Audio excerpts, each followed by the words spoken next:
Olá, tudo bom? Vamos para a nossa aula de conjuntos mais detalhada. As aulas anteriores foram aulas em que você recebeu informações generalizadas sobre conjuntos e também sobre a história da matemática. Nós temos nos exemplos e nas listas de exercícios sobre a história da matemática, que é algo importante, principalmente no que se refere ao sistema decimal. O conhecimento do sistema decimal é muito importante para o estudo dos conjuntos numéricos. Então, a aula de hoje nós vamos chamar de também sobre conjuntos, mas com um pouco mais de profundidade do que as informações gerais das aulas passadas. Nas aulas passadas, a ideia é que você tivesse uma noção geral de conjunto numérico.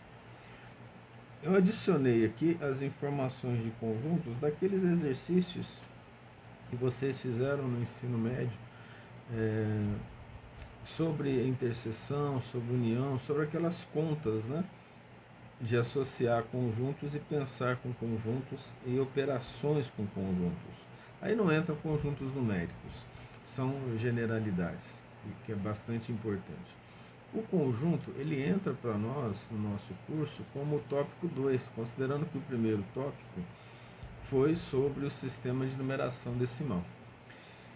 Então, a primeira informação sobre conjuntos é importante. Não tem definição, assim como um ponto. Reta. A reta ela é definida por um conjunto de pontos, né? E o ponto não tem definição, não tem como definir a reta. Então, sem definição. No entanto, ela tem conceito, que é conhecer alguma coisa por suas generalidades. Definir significa delimitar precisamente, né? Então, o conceito de conjunto, aqui nesse momento, né, e para esse nível que nós estamos estudando, ele é uma coleção de objetos. E isso é um conceito, porque veja que ele é muito geral. Mas existe uma disciplina na matemática avançada chamada teoria axiomática dos conjuntos. E ela vai fazer assim um conceito mais detalhado, baseado numa matemática mais profunda, que não é o caso aqui, né? Aqui nós queremos noções. Notação de conjunto. Isso é fundamental entender notação na matemática. Por quê? Porque a matemática é uma linguagem, se você não souber o que ele está falando, você não vai conseguir interpretar. Vamos pegar aqui um conjunto, vou colocar aqui na frente, ó, V de vogal, e colocar A, E, I, O, U. Esse é um conjunto. Na notação, nós temos, em geral, a seguinte notação. Para conjunto, letra maiúscula. Então veja que esse V aí é maiúsculo. Aí você já deve ter percebido que para os elementos de um conjunto, e aí quem são os elementos? São os objetos do conjunto, né, da coleção. Para o elemento, uma letra minúscula, do nosso alfabeto mesmo. Algumas pessoas gostam de usar as letras gregas, fica à vontade. Tem aí na internet, você pode pegar lá o alfabeto grego, né, para conhecê-las. É bastante usado na matemática, tá? É letra minúscula, né, de um modo geral. E a relação entre elemento e conjunto chama de pertinência.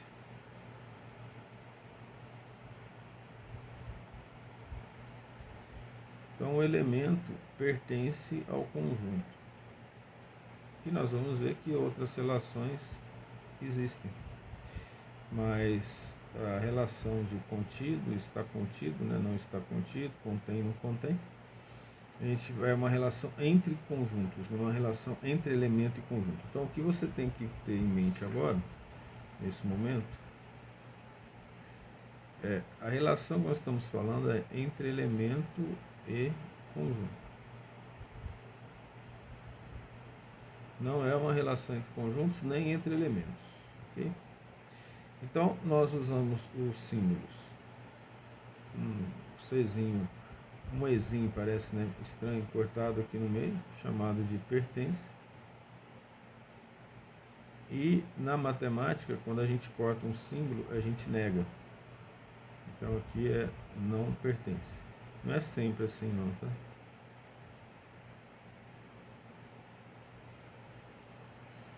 Então eu posso escrever uma relação que A pertence a V dentro disso que nós estamos estudando, desse chamado universo aqui.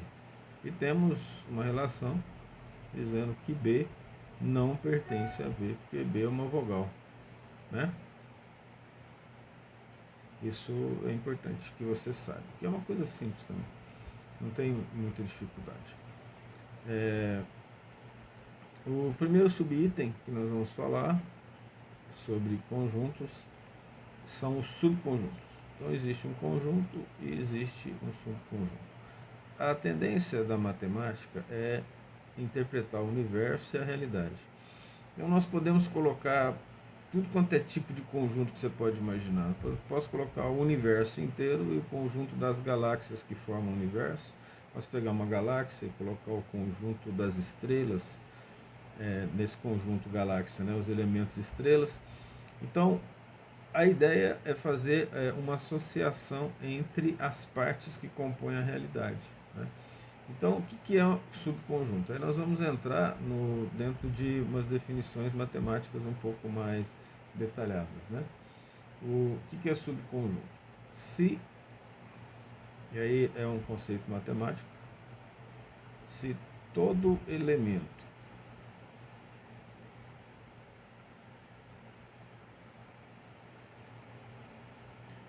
de x, eu vou colocar x maiúsculo, também for elemento de y,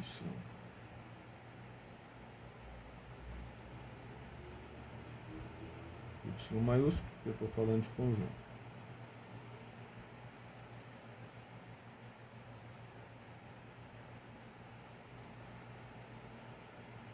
Então,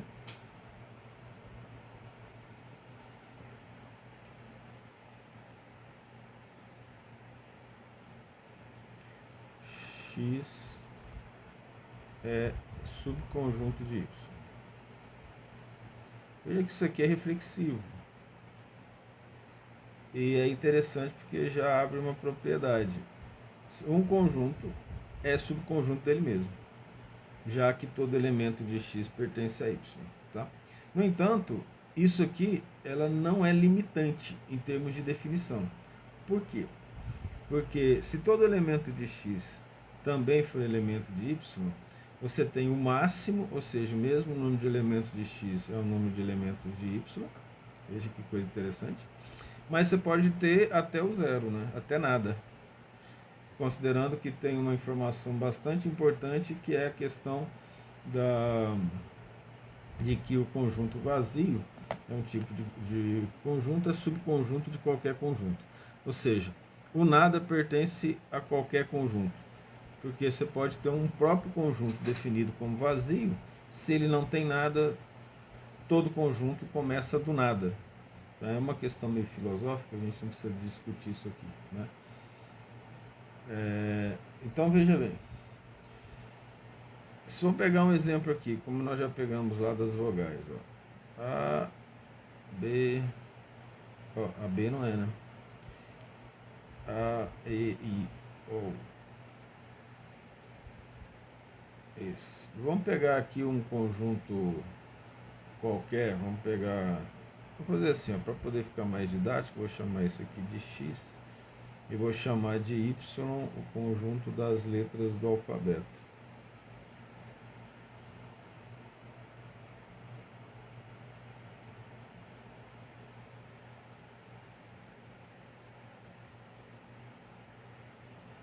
Fecha. Você está vendo que os conjuntos são representados entre chaves, né?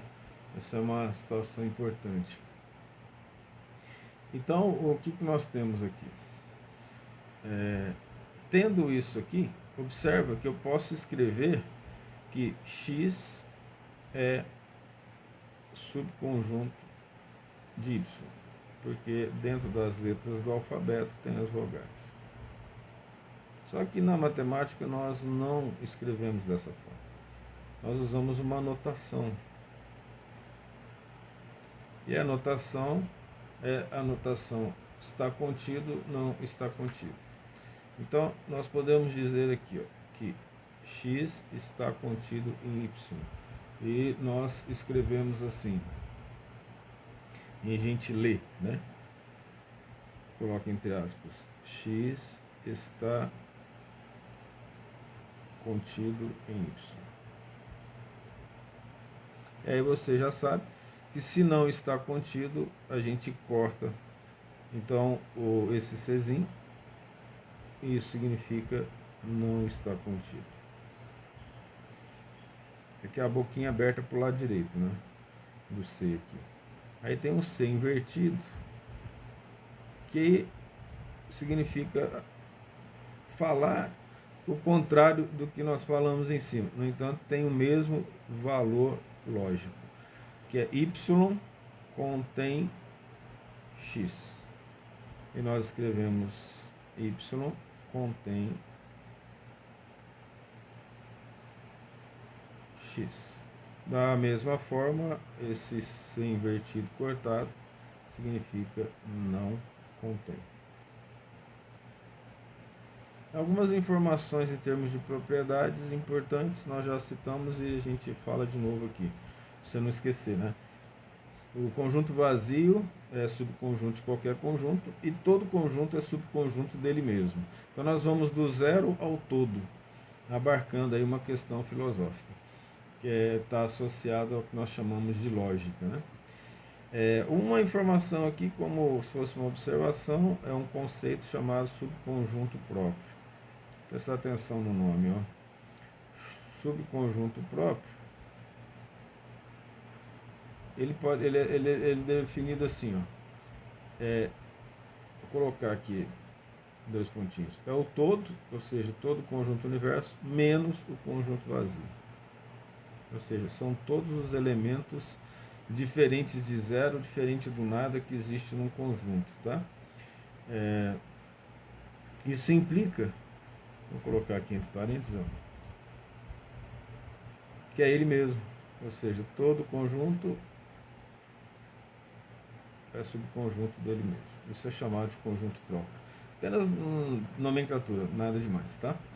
Algo importante para a gente saber sobre conjuntos é o número de subconjuntos de cada conjunto. Se nós temos uma situação idêntica para todos, a matemática tende a gerar uma lei. Uma lei é representada por uma equação, que a gente vulgarmente chama de fórmula. Então, o número de subconjuntos, vou colocar 2 pontos, não colocar igual, é igual a 2 elevado a n, onde n é o número de elementos de um conjunto.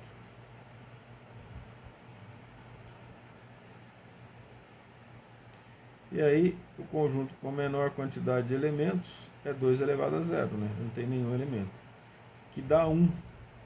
Aí agora você está entendendo por que o vazio é considerado um conjunto em função dessa equação, né? Se 2 elevado a 0 é igual a 1, vazio também é subconjunto dele mesmo. É uma questão filosófica que nós não vamos discutir aqui, nós nem precisamos discutir isso aqui, tá? Vamos colocar aqui o nosso tópico 2.2, representações de conjuntos. Desde que você já tenha facilidade para entender isso, porque eu acho difícil. A gente entende como é que funciona as equações de conjunto, as operações, mas que a gente não sabe muito bem a base, né?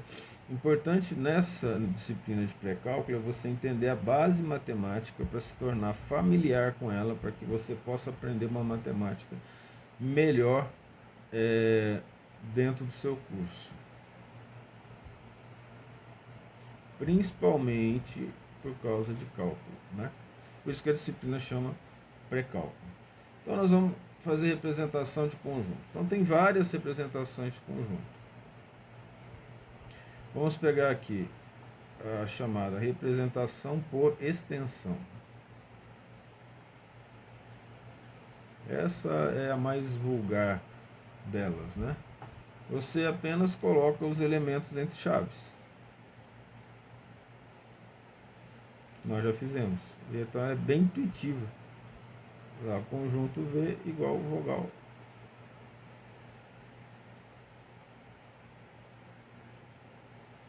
Chaves, base de representação de conjunto. Uma vez, de um livro de matemática que a gente escreveu, um professor de matemática leu lá e falou assim, mas ele está representando conjuntos com colchetes.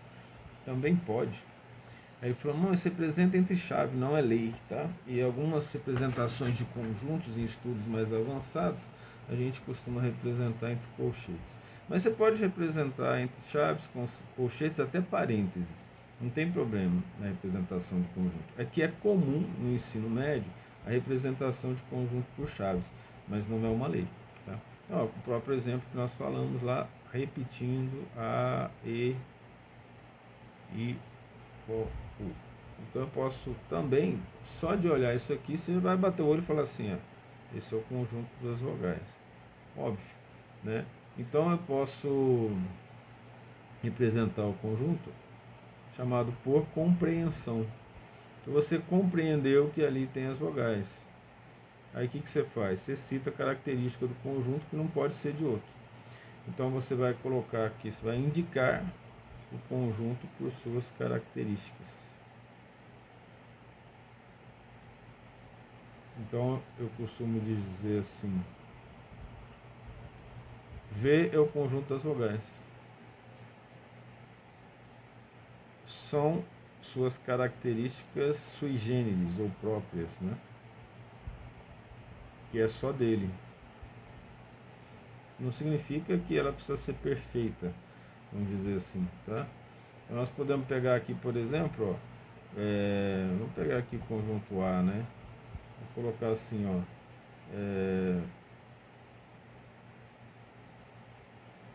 não precisa colocar até entre parênteses, X é qualquer letra do alfabeto romano, né? Vou colocar só o nosso alfabeto, porque veja bem, não fica completamente perfeito, mas do alfabeto que nós usamos, né? Então nós passamos a ter assim uma noção também intuitiva, né? Mas pode ser de alfabeto grego, o alfabeto, não vai falar alfabeto chinês ou japonês, que eles não têm alfabeto, né? São silabários e símbolos. Uma representação mais comum e mais interessante em termos de lógica para a gente resolver problemas e fazer interpretações lógicas é por diagrama de Venn.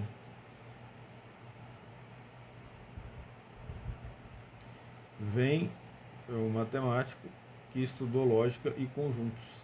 Então ele delimita o conjunto através de uma figura geométrica qualquer, tá?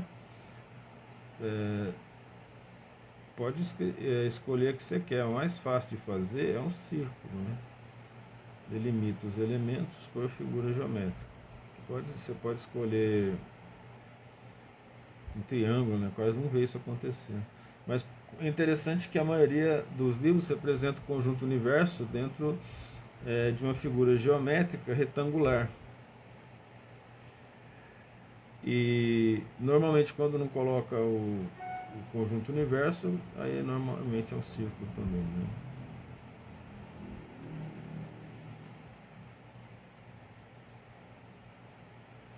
Essa figura geométrica não precisa ser perfeita, né?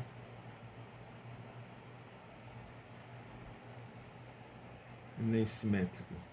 Então, vamos pegar aqui, ó, aquele conjunto V, eu represento aqui, ó, com uma circunferência, coloco A, E, I, O. Dentro disso, alguns autores costumam colocar um pontinho assim do lado, tá?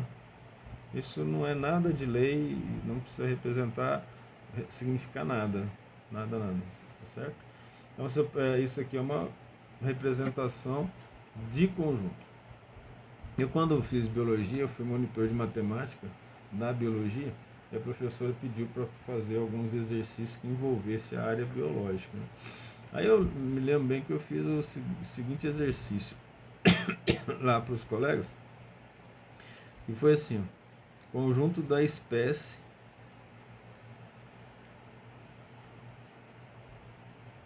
Homo sapiens,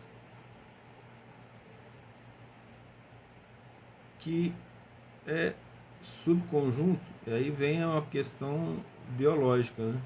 Esse conjunto da espécie, vamos chamar a espécie, ele é um subconjunto do Homo, que é o gênero. Aí você vê que a noção de conjunto serviu para a classificação biológica, né? Então, vou pegar, por exemplo, a família Hominidae. Aí já não preciso mais escrever daquele jeito. Hominidae. O pessoal costuma falar Hominidae, né? Mas em latim você pega, quando é AE, você fala só E. Também tive um pouco de aula de latim quando eu fiz biologia. Não assusta não, depois eu fiz matemática e engenharia, porque senão você vai achar que tem um biólogo dando aula de matemática e vai desconsiderar a aula. Mas olha aqui, nós temos a ordem primata, por exemplo, dentro do homem, né? Considerando o homem dentro, também é um conjunto. Então, ordem é um conjunto que engloba o subconjunto família, subconjunto gênero, subconjunto espécie, né? Apenas como exemplo aqui para você entender isso. Hoje, eu aplico o conceito de conjunto em algumas publicações científicas, em que a gente separa os artigos que a gente está fazendo análise no artigo que a gente está escrevendo através de diagrama de Venn, colocando as interseções entre os assuntos dos conjuntos, tá? Então nós fazemos alguns artigos de revisão, a gente usa isso. Então peguei tantos artigos de um determinado indexador, tantos de outro, alguns têm interseção. A gente faz essa representação na publicação. Então, não é uma coisa que é só matemática e não é uma coisa que está fechada em termos abstratos, não. O conceito de conjunto, em termos de tornar mais exata a conversa na ciência, ele ajuda bem. Então, vamos lá, tipos de conjuntos. Alguns nós já citamos, né?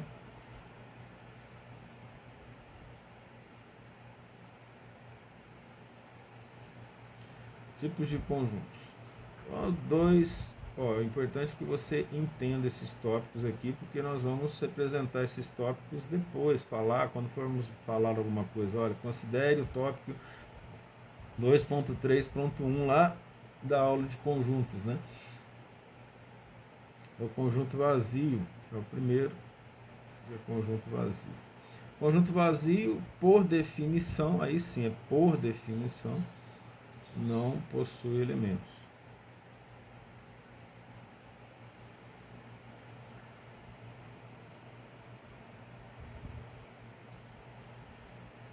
E você fala, mas para que faz uma coisa dessa? Nós podemos pegar o conjunto do espaço entre as galáxias, não considerando os elementos, considerando o vácuo, praticamente, se considerar matéria, ele não possui matéria, quase ausência de matéria, poderia ser considerado um conjunto vazio, né? No entanto, ele possui partículas que estão intermediárias entre matéria e energia, né, que são as partículas subatômicas. Esse tipo de situação permite até uma análise real numa conversa, numa escrita sobre o conjunto vazio. A notação, né, como que ele é anotado. Isso aqui costuma gerar dor de cabeça nas questões de vestibular, né? A notação dele é um círculo cortado, ou seja, não elemento, ou chave sem nada dentro. Aí, vou colocar uma observação aqui, ó, que o pessoal do ensino médio gosta de colocar bastante, que é assim, você pega a chave e coloca a esfera cortada aqui dentro e pergunta se é vazio. Não é vazio. Esse é um conjunto cujo elemento é uma esfera cortada. É brincadeirinha, né? Para confundir conceitos, né? E aí a propriedade principal é que o vazio é subconjunto de qualquer conjunto, ou seja, ele está contido em qualquer conjunto. Essa é uma definição lógica. vocês não vão ter, eu acho, disciplina de lógica, né? Quem tem disciplina de lógica é computação e matemática. Estou falando vocês que estão fazendo engenharia, por exemplo. Mas quem for da computação vai ter lógica. Também não sei se vai entrar nesses detalhes, aí varia. Mas aí essas representações lógicas são bem importantes em algumas comunicações, tá? Bem importante em várias comunicações. Então vamos colocar aqui o outro conjunto, depois do que não tem nada, aquele que tem um, né? Que é o conjunto unitário. Talvez o exemplo mais usado seja assim, número de satélites naturais da Terra. E o conjunto unitário, que é a Lua, né? Então possui somente um elemento. Se for colocar número de satélites artificiais, já vai tender ao infinito com o nome Elon Musk, né? Que agora ele está até atrapalhando o céu com a quantidade de satélites que está mandando para lá.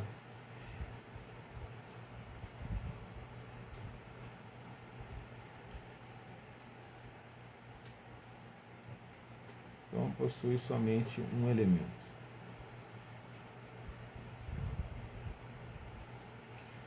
Filosofa muito com conjunto vazio e conjunto unitário, tá? Então vamos pegar, por exemplo, a solução de uma equação. Coloco uma equação aqui dentro e ela só tem uma solução. 2x mais 3.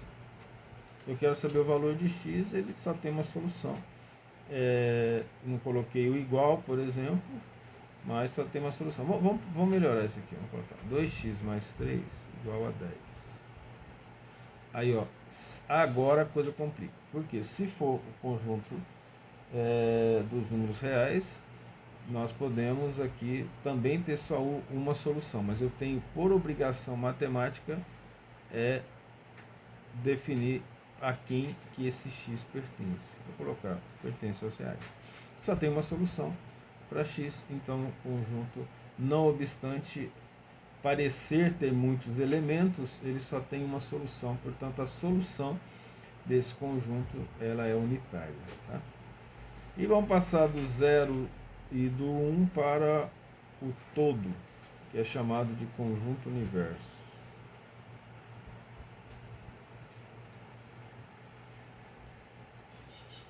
O conjunto universo, ele, vamos colocar assim, ó, ele possui todos os elementos do meu interesse ou com uma determinada característica. Aqui nós entramos dentro dos conceitos de estatística, de população e amostra. Então, meu conjunto universo, eu quero estudar uma sala com 40 alunos, meu conjunto universo 40 alunos. Aí eu vou pegar desses 40, 10 para estudar a minha amostragem, o subconjunto deles. E essa, na definição matemática, em termos estatísticos, nós usamos esses conceitos de pertencer, contido, não está contido. Né?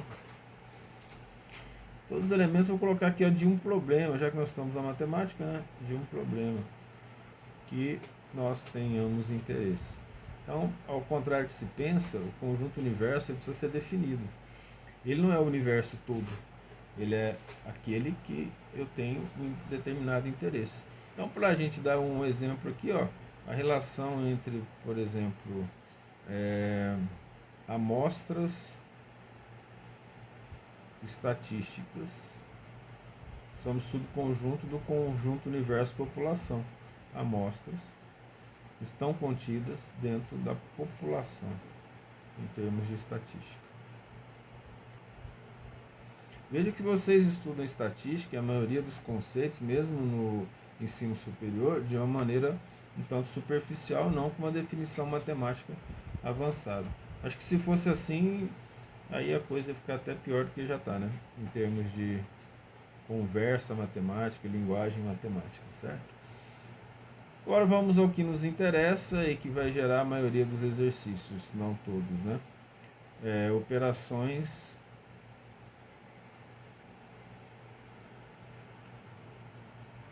entre conjuntos.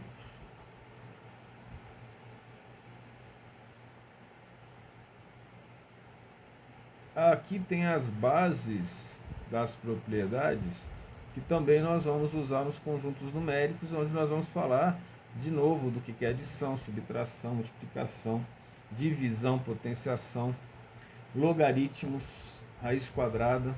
Aí nós vamos trabalhar isso devagarinho, para que você pegue as bases mesmo, né? Veja, você pode achar que você sabe matemática porque você sabe fazer contas. Seu conceito de entendimento de matemática, eu devo te avisar que está equivocado. Matemática é raciocínio. E aí você precisa compreender as bases do raciocínio. Muitas vezes o indivíduo é bom de conta, ele vai para o ensino superior achando que ele vai se dar bem no cálculo, né? Quando vê, ele está reprovado em cálculo. Mas eu sei fazer conta. A base do cálculo não é conta, né? É o raciocínio que está por trás dele. Então a primeira operação é a união. A união a gente representa com um usão, vamos falar assim. Então eu posso escrever só x união com y. Qual que é a definição matemática dela? Vamos acostumar com a linguagem matemática. X tal que x pertence a x. Agora não ficou bom não. Vou colocar esse x aqui, esse x diferente, porque ele tem que ser minúsculo, né? Eu vou colocar aqui com aquela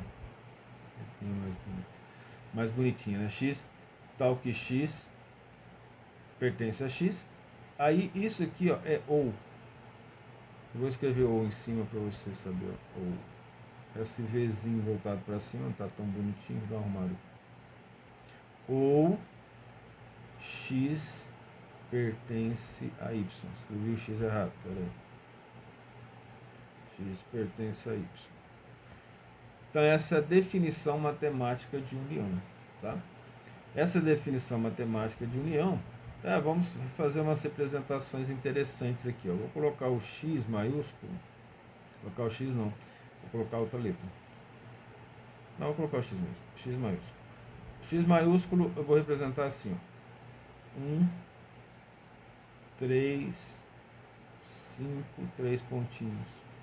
E aí você vai entender que eu estou falando dos números ímpares. Eu vou representar o y como assim, ó, não pode ter o zero, hein? 2, 4, 6, 3 pontinhos, que vai até o infinito. Conjunto dos pares. Olha que interessante. Da união de x com y, eu posso só representar assim, ó, conjunto dos números naturais, exceto zero, com asterisco em cima. Aí fica uma representação bastante boa. Certo? Só que olha que interessante. Por que eu coloquei esse exemplo? Vamos usar o diagrama de Venn. Esse aqui é o conjunto dos números naturais. Nós vamos ainda falar dos naturais, né? Eu vou colocar aqui, ó, conjunto dos números pares, par, e o conjunto dos números ímpares, ímpar. Dois conjuntos. Eles não têm interseção entre eles. Esses dois aqui são chamados de disjuntos, ou seja, eles não tendo interseção, eles são disjuntos. Mas a união desses dois aqui, ó, forma o conjunto dos números naturais exceto zero. Por isso que senão a gente não diz que zero é par nem ímpar. Ele não entra. Quando nós trabalhamos com números pares e ímpares, o zero não entra. Se o zero entrasse para o par, não tem justificativa para ele não entrar para o ímpar. Aí ele teria que entrar tanto no conjunto do ímpar quanto no conjunto do par. Aí ele iria contra um termo lógico matemático, um raciocínio matemático lógico. Como par e ímpar são separados e disjuntos, se o zero entra, eles passam a ter uma interseção. Isso, em termos lógicos, não é nada interessante em termos de raciocínio matemático. A gente não consegue resolver problemas. Então a matemática fez isso para poder evitar problemas. A gente tenta evitar problema o máximo que a gente pode. Quando não dá mesmo é que nós tentamos outros subterfúgios, tá? Mas é possível a gente evitar problemas. Principalmente em termos matemáticos. Senão a dor de cabeça é grande. 2.4.2 interseção. Vocês vão ver nos livros mais antigos, e eu até fiz questão, para quem está fazendo matemática básica, que está lá no livro que eu uso, escrevi intersecção. Uma questão de antiguidade também, mas intersecção dá uma ideia assim mais antiga, né? Que aí está mais associado à minha idade mesmo. X interseção com Y, X maiúsculo, é um U para baixo, para mostrar que é o oposto da união. Isso aqui coisa não é bem definida assim não, mas tá bom. Uma ideia geral é x tal que x, e eu escrevendo x errado de novo. O x minúsculo é esse xzinho aqui, ó. X tal que x pertence a x. Aí vem, olha que coisa interessante. E, então aqui não é mais o é o ou, né? É E, que é o Vzinho botado para baixo. Porque é o oposto do ou em termos lógicos. Por isso, então, a gente, um é de uma forma, o oposto é de outra forma, né? Para facilitar essa questão de notação e linguagem matemática. E x pertence a y. Então, veja que nós não usamos o não aqui, nós estamos usando o chamado conectivo lógico ou na união e na interseção, tá? Então, para a gente ter exemplos disso aqui, ó, vamos pegar o diagrama de Venn, tá? Diagrama de Venn. Pegar o diagrama de Venn e vou representar aqui um conjunto A. Isso já sabemos, só para lembrar ali atrás, o A das letras do alfabeto, e dentro das letras do alfabeto tem um conjunto V das vogais. Eu vou aqui marcar a interseção entre eles. A interseção entre eles é a vogal. E ao mesmo tempo, vogal é subconjunto de A. Aí você vai interpretando essa situação, né? Então quer dizer que o subconjunto de um conjunto, ele é a interseção total desse conjunto. Como um outro que nós podemos pegar, por exemplo, fazer aqui uma representação geral, dois conjuntos, vamos chamar assim conjunto C e conjunto D. A representação da interseção, ou seja, a definição aqui, né, que pertence a x e a y, que no caso, transcrevendo, pertence a C e pertence a D, é essa estrutura que está entre eles no diagrama de Venn. O diagrama de Venn é bem intuitivo. Aí nós fazemos essas representações lógicas. Ele utilizou isso para representar operações entre conjuntos de maneira bastante lógica. 2.4. Lógica dentro de algumas representações. Um problema prático mesmo que nós passamos é quando você tem mais de 3 interseções. Aí você já não consegue fazer entre os conjuntos. Tem 4 conjuntos, né? E os 4 conjuntos têm interseção entre si. Aí a gente, para representar no papel, é muito complicado isso.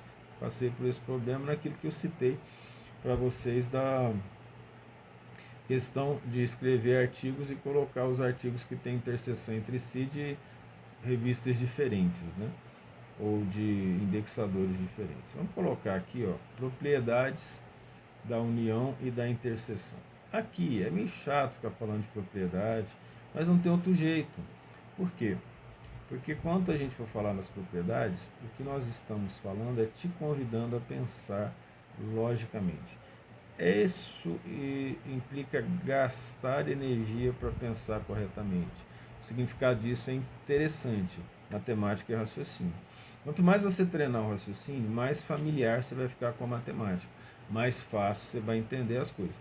Só para dar um susto em você, nós vamos falar de 15 propriedades e explicar cada uma dessas propriedades. E depois nós teremos uma outra aula em que eu vou resolver uns 4, 5 exercícios utilizando os conceitos de conjunto, principalmente no que se refere às questões lógicas de análise da realidade, tá? Então, nós temos a primeira propriedade, a chamada reflexiva da união. Reflexivo, o nome está falando, reflete sobre si mesmo, né?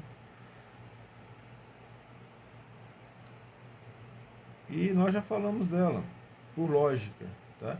O que é reflexiva da união? A união com A é igual a A. Essa é reflexiva da união. Aí, o que significa isso? Significa, no diagrama de Venn assim, ó, A união com A O diagrama de Venn é melhor nesse caso, né? Da A.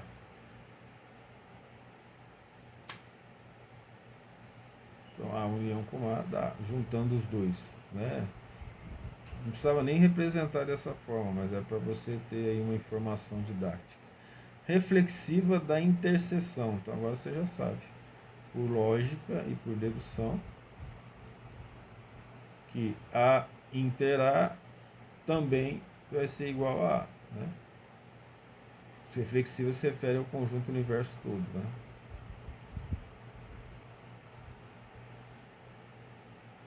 Isso aqui são duas maneiras diferentes, é bem interessante isso, duas maneiras diferentes de mostrar que todo conjunto é subconjunto dele mesmo.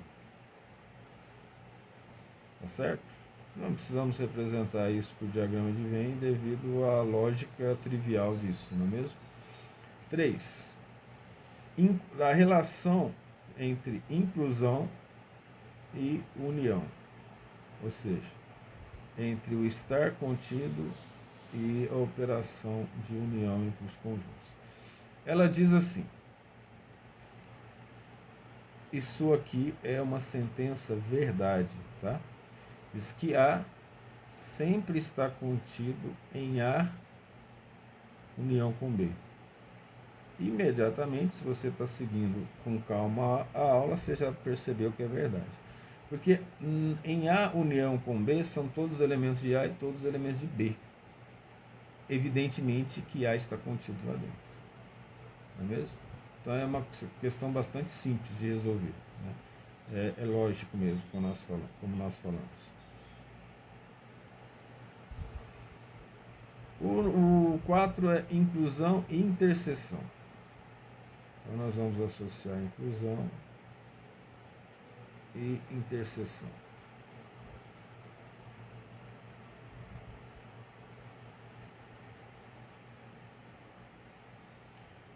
O que ela diz da inclusão e interseção? A interseção com B está contido em A. Parênteses. Olha, o que é A inter B? Todos os elementos de A, que também são elementos de B, está contido em A.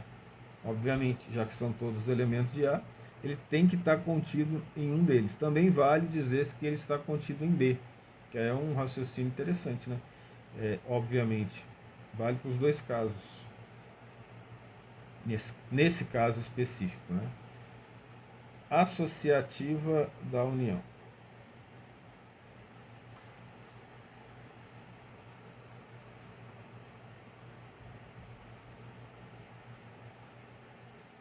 Olha, isso aqui não é aula da área de humanas nem biológica, em que você fala, pega a coisa mais ou menos e entende, tá? A matemática tem esse problema. Ou você pensa para aprender, ou simplesmente você não vai aprender. A não ser que seu raciocínio seja muito claro e você aprende com facilidade. Então, já falando, você já absorve. Só que é necessário meditar. A união com B, união com C, aí a gente só muda o parênteses de lugar. A união com B, união com C. E isso é chamado de associativa da união. Também nós vamos aprender a associativa da adição mais na frente, que é a mesma coisa. Seria A mais B, entre parênteses, mais C, é igual a mais, entre parênteses, B mais C. Então, nesse caso, a teoria dos conjuntos, nesse caso, está batendo com uma propriedade dos números também, né? Vejam que números também são conjuntos, então tem que bater, né? Pela lógica. Associativa da interseção. Então, agora também, por raciocínio, você já vai saber.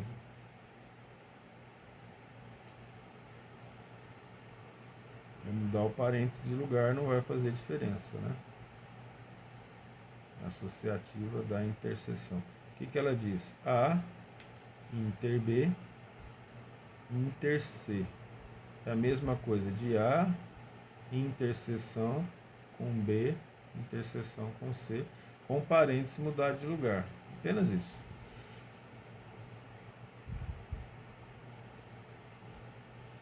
Propriedade número 7. Comutativa da união.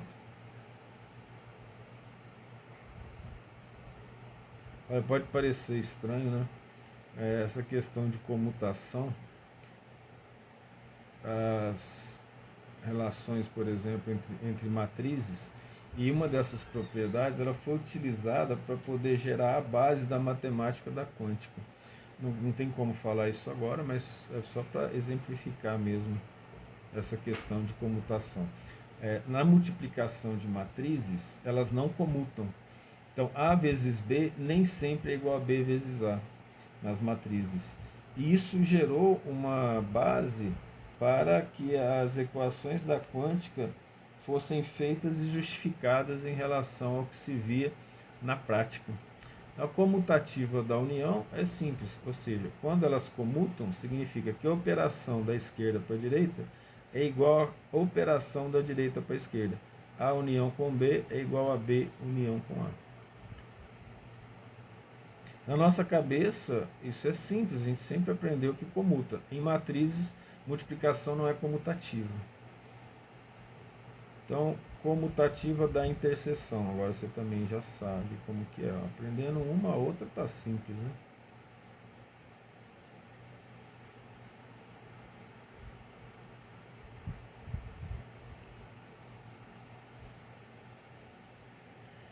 A inter B comutando significa que é igual a B inter A. Isso é comutação.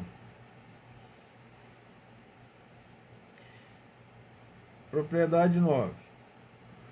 O que a propriedade número 9 nos fala? Elemento neutro da união. Tenta aprender isso, que nós vamos ter que usar isso lá em conjuntos numéricos, tá? O elemento neutro, de uma maneira geral, ele é aquele que, quando ele entra na operação, ele não altera a operação em relação ao outro elemento. Então, isso significa assim, ó, em relação ao elemento neutro. Ó, a união com vazio, ele não altera A, não altera o outro conjunto. Eu falei elemento, né? É o erro. Não altera o outro conjunto. Isso que é elemento neutro. Por isso que o zero é elemento neutro da adição. Qualquer número somado a zero dá ele mesmo. Essa é a base do chamado raciocínio de elemento neutro. Tá? 10. Elemento neutro da interseção. Agora você já sabe.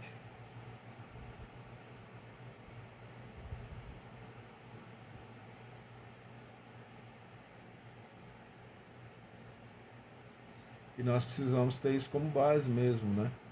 Para alguns raciocínios, que também são raciocínios triviais, tá? O que ele significa? Elemento neutro da interseção. Aí, o elemento neutro não é o vazio, tá? É a interseção com U. Esse U é o universo. Tem que fazer esse U diferente aqui, porque senão vai achar que é uma união, né? Fazer um U assim. Mais estilizadinho, né? O elemento neutro é aquele que não altera, né? Então, para não alterar A, a interseção de A com o universo vai ser sempre A. Estou gostando desse U não, peraí que eu vou fazer um melhorzinho aqui. Pronto. Ficou parecendo um V, né? É U. Melhor escrever. Quando o desenho não dá certo. Conjunto universo. 11ª propriedade. Está acabando, não é infinito. Distributiva.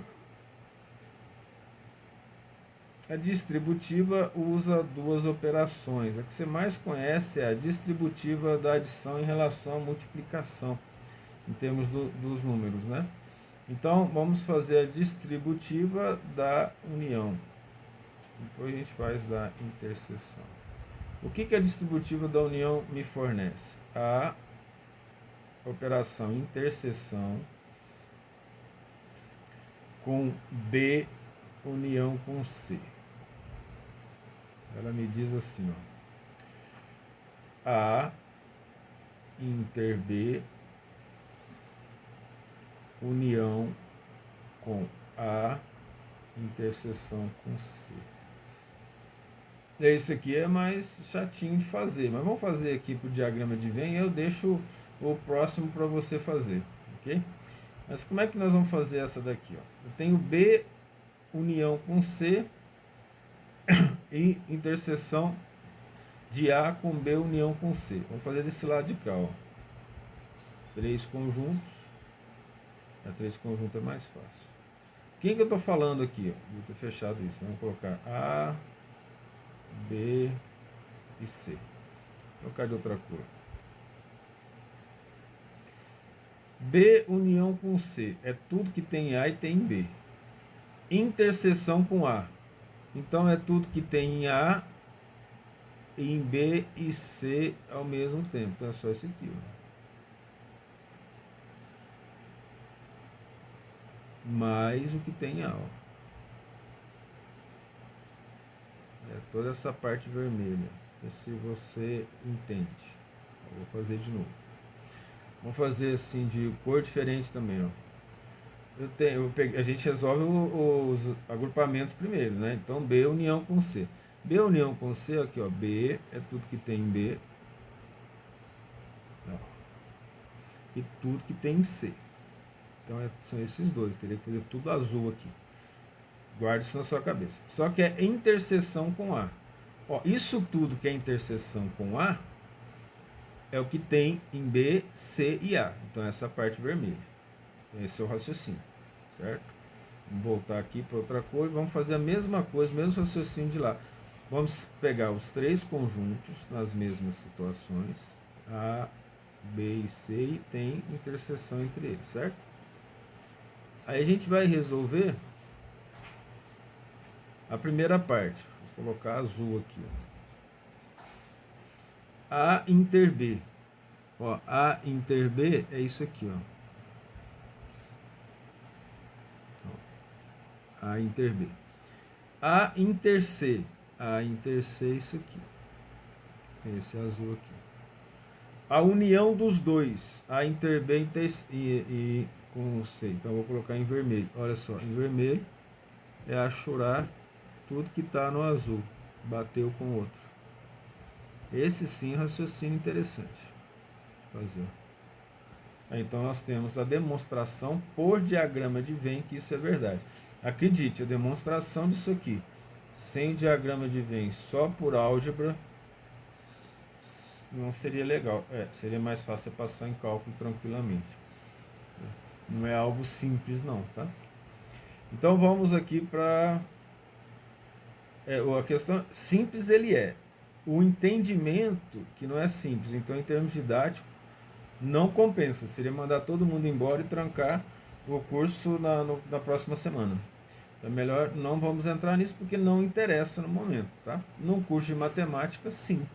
Mas aqui a nossa prioridade é uma visão geral do processo, não para o curso de matemática.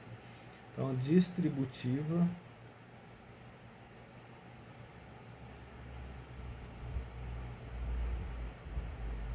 da interseção. Esse aqui eu vou deixar você fazer. Aí se eu não conseguir, aí você vai lá no indivíduo, lá o Google, e coloca distributiva da interseção, e você vai ver um monte de informações em Brasil Escola, em vários sites, mostrando esses diagramas de Venn associando o que nós falamos. Então, você vai atrás, né, no aprendizado ativo, segundo as novas normas do ensino, né? O aluno precisa ir atrás da informação. Ele só não considera uma coisinha simples, né, que está dentro do comportamento do ser humano, que é a preguiça. Aí o indivíduo, desse jeito, se ele conseguir vencer a preguiça, se tiver boa vontade, tudo bem, aí o aprendizado fica mais fácil. No entanto, preguiça, ansiedade são inimigas diretas do aprendizado. Então a distributiva da interseção é A união no agregado, né, B inter C é igual a A união com B interseção com A união com C. Essa é mais fácil de fazer, por isso que eu deixei o diagrama de Venn. Ela é mais tranquila de fazer. Ela, na verdade, ela é mais lógica de fazer do que a outra. Ela pula mais assim aos olhos, né? Vamos para o 13.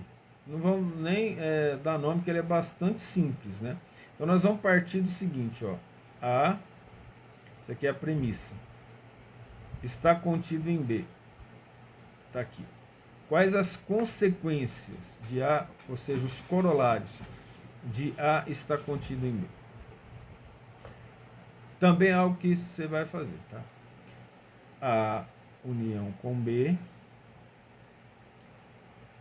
equivale a inter B é igual a... Qual a única conclusão que você tira daqui? Se a união com B equivale a A interseção com B, só tem uma possibilidade. Eu vou ter que fazer aqui, vai. A, B. B é subconjunto.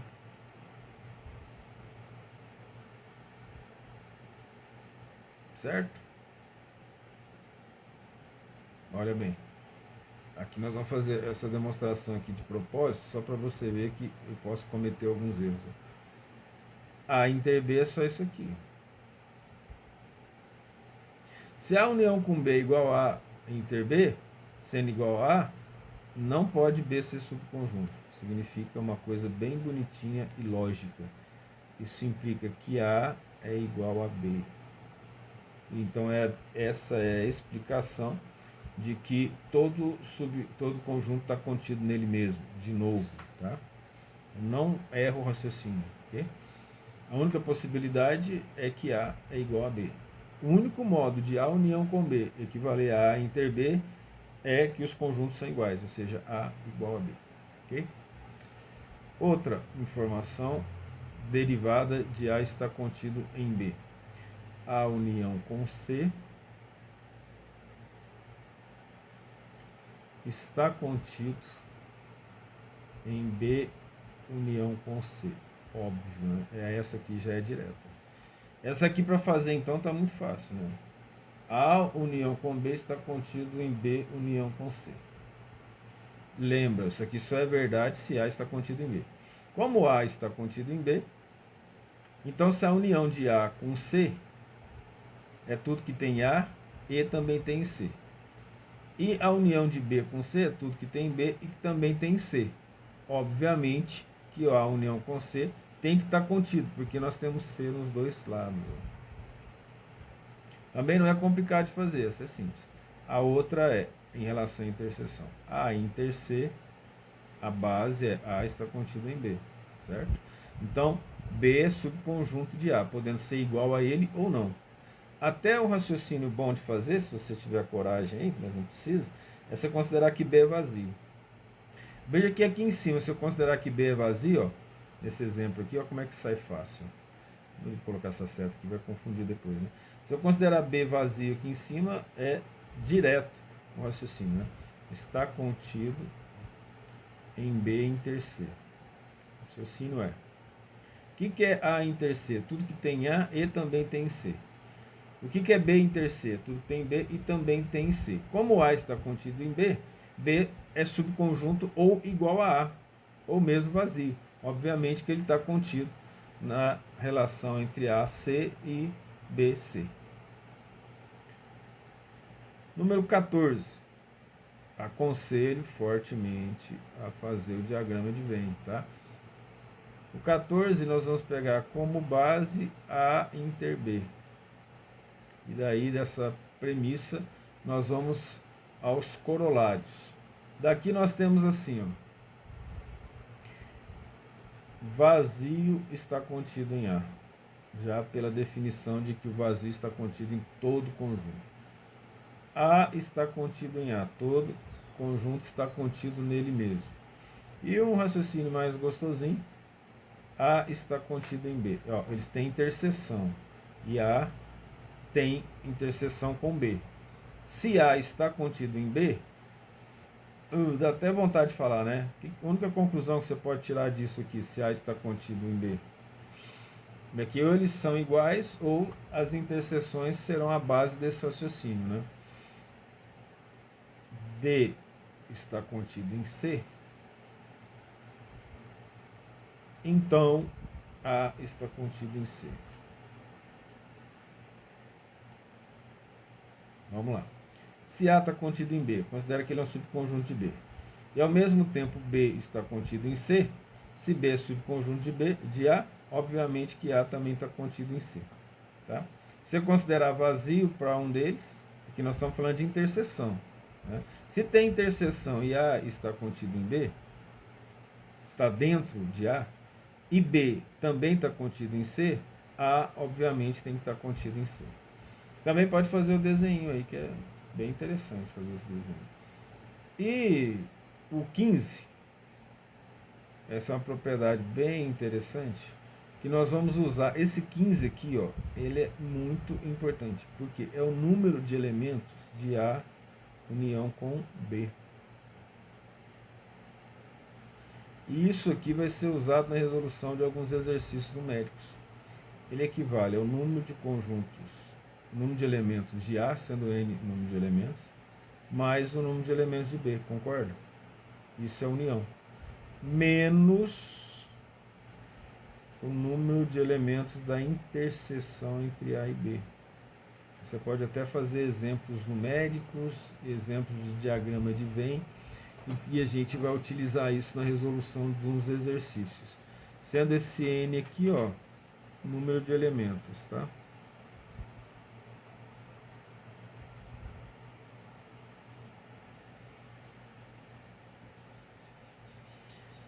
E N é elemento. Ele representa elemento.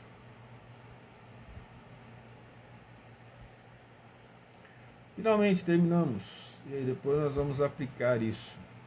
Vamos para o item 2.4.4, que também são itens gostosos de fazer. Que é chamado de, no caso, diferença ou subtração de conjuntos. Ah, olha, na sua cabeça já deve ter entrado, né? Tudo que tem um e não tem no outro. Isso que é a diferença. Se é tudo que tem um e não tem no outro, em termos matemáticos, como é que eu represento isso? Eu represento x menos y é igual a chaves. X, esse x minúsculo, porque x é elemento, então ele é minúsculo. X, tal que x pertence a x e x não pertence a y.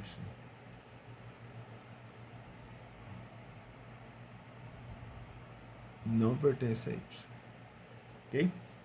Lembra que isso aqui é eu. Não pertence a y. Então, tudo que tem no elemento e não tem no outro. Então, se eu for pegar aqui, ó, diagrama de Venn. X, y.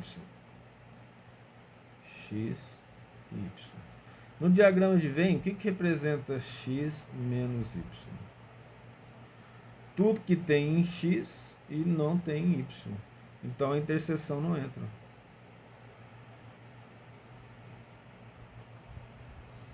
Y não me interessa. O diagrama de Venn, representação bastante simples aqui. Dentro do 2.4.4, nós temos aquela base dos exercícios que costumam cair no Enem, nos vestibulares, né? São os principais, essas últimas partes aqui, ó, de diferença, e algo também chamado de complementar, que é um tipo de diferença. Só que ele é um tipo de diferença com uma característica própria, que é em relação ao conjunto universo, chamado conjunto complementar. Então é aquilo que se complementa em relação ao conjunto universo. Tá? Então o complementar de um conjunto, de qualquer, ele é definido assim, ó, universo menos x, nós representamos como x c em cima, que é uma representação, é assim que a gente representa, ou nós representamos complementar com x em cima e união embaixo, ou nós representamos como x com traço por cima. Qual que é a definição disso, né? Ou seja, desse que nós colocamos aqui, do complementar, representar assim que é mais simples. Ele é igual a x tal que x, Olha o x eu escrevendo errado não sei quantas vezes. X tal que x pertence ao união. E x não pertence a x. Né? Porque nós representamos o caso do complementar, né? Isso é o complementar.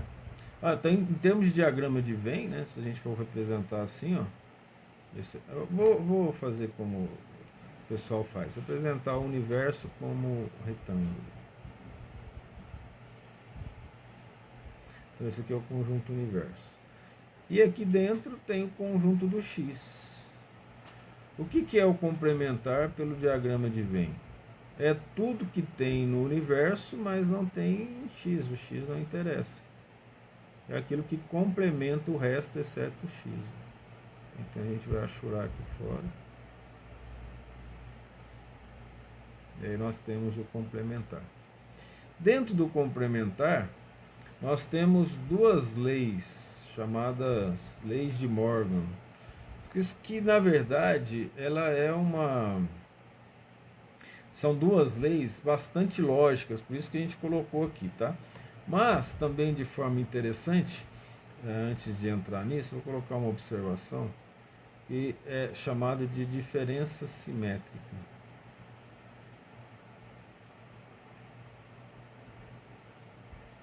Dentro dos complementares. A diferença simétrica é por causa só da representação dela. Ela é representada por esse triângulozinho aqui, ó. A gente lê B assimétrico B é igual a menos B, fechado entre parênteses, união com B menos A. Não vai caber, eu vou reescrever aqui, peraí. Diferença simétrica. A delta B, tá? Eu coloquei triângulo, fala como você quiser. Vai ser A menos B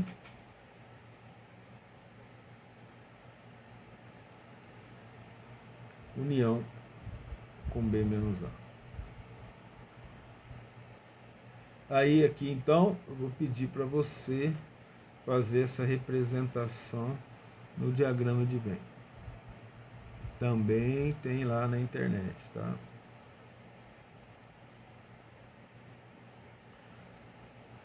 Matemática tem que aprender a pensar por si mesmo. Se você não quiser, tudo bem, mas aí sofra as consequências, tá? 2.4.5.1 é o que nós chamamos de leis de Morgan. São duas leis de Morgan, que também você vai encontrar com muita facilidade na internet, mas eu aconselho você pegar um tempinho, 10, 15 minutos, aí você tenta fazer a análise por diagrama de Venn conjunto universo. Se você não conseguir, aí vai atrás e pensa naquilo que você foi atrás, tá? A união com B complementar, vou colocar aqui, ó, complementar aqui em cima, é igual a o complementar de A interseção com o complementar de B. Essa é a primeira lei de Morgan. E a segunda lei de Morgan é A inter B, ou interseção com B, o complementar dele, é igual a A complementar união com B complementar. É gostosinho fazer esse exercício de pensamento, ok? Nossa aula sobre generalidade, sobre conjuntos, a outra foi a introdução, essa é generalidade. Termina aqui. Depois eu vou mandar uns exercícios resolvidos, uma aula só de exercícios resolvidos sobre os conjuntos. E depois nós vamos fazer os conjuntos numéricos. Dentro de conjunto numérico, repetindo, já falei isso na aula passada, nós vamos falar ali dentro das propriedades das operações, as operações, potenciação, radiciação, nós vamos falar sobre fatoração, ok? Dentro de conjunto. É uma aula que parece muito grande, mas nós vamos juntar várias informações dentro daquele escopo relativo aí aos conjuntos, ok? Então, até a próxima aula.